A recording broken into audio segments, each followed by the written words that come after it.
pega, por exemplos históricos, né? Como Mussolini, por exemplo, vai se utilizar desse elemento de construção histórica para falar do Império Romano, né? De falar, olha aqui como o Império Romano era pica, a gente tem um pouco de usa, resgate, sim, e eles fazem esse resgate a partir da reconfiguração de lembrar de como é que era o Sacro Império Romano Germânico, que é o primeiro Reich, é o lado da Idade Média.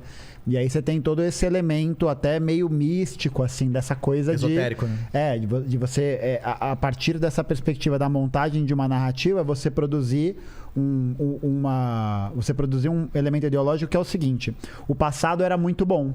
E aí veio um agente, veio alguém e destruiu esse nosso modo de vida que era perfeito e maravilhoso. Então, o mecanismo de funcionamento da extrema-direita, ela vai acabar conseguindo centralizar e canalizar todas as contradições do capitalismo, né? Porque o que acontece? O capitalismo, ele é uma ideologia que sobrevive a partir da crise.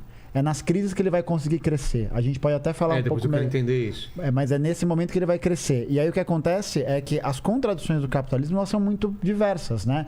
Elas têm panos de fundo que são muito profundos. Então, não é simples, né? Não é uma forma de se tratar de forma... Não é uma parada que você consegue falar de forma simples. O que a extrema-direita faz? Ela pega todas essas contradições que são complexas, que você precisa se debruçar, que você percebe que são várias coisas, e ela canaliza numa parada só.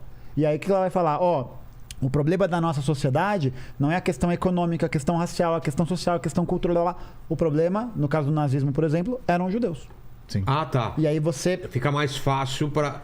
Você cria um foco. É isso. E aí quem adere a isso vai ter um tratamento com a realidade muito mais simplificado. Entendi. Mesma coisa, né? Trump com resgate... Vamos fazer a América grande de novo. Lembra como era bom antes? E o problema são os imigrantes mexicanos, é a mesma coisa. Aí o próprio Bolsonaro, né? Ou se a gente pegar para essa onda de direita, extrema-direita que veio no Brasil, ganhou muita força em 2013, mas eles já estavam antes, né? O esgoto da internet já estava sendo habitado por essas pessoas. O que acontece? Lembra disso? Qual que era o problema? O problema do Brasil era o PT. Sim. Aí a gente tira a Dilma e acabou o problema. Exato. Não é? Por quê? Porque o trato da realidade fica... assim, né? E é bom lembrar que o Bolsonaro ele vai além, não é só o PT. Ele fala, o problema da produção do Brasil é excesso de terra indígena, então o problema da produção são os indígenas. O problema da queimada são dos caboclos.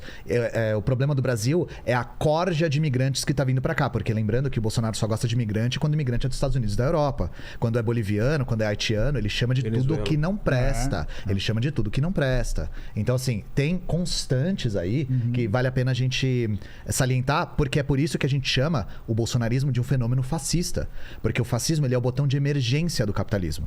O que eu quero dizer com isso? O fascismo ele sempre vem em momentos de crise material. Foi a mesma coisa na década de 30. Depois da crise de 29, o mundo inteiro entrou em recesso, e aí a classe trabalhadora é a primeira a pagar. Claro. O chicote estrala nas costas do trabalhador.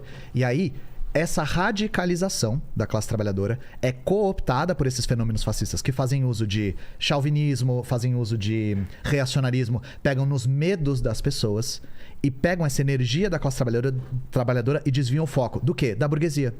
Desviam o foco da classe dominante. Desviam o foco da economia.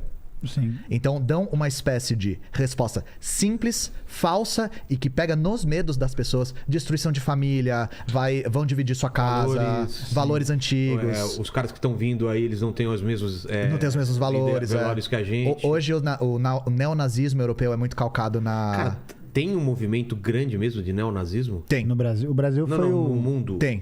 Muito forte. E não é coincidência. Aumentar. Não é coincidência. Isso vem depois de uma baita de uma crise econômica.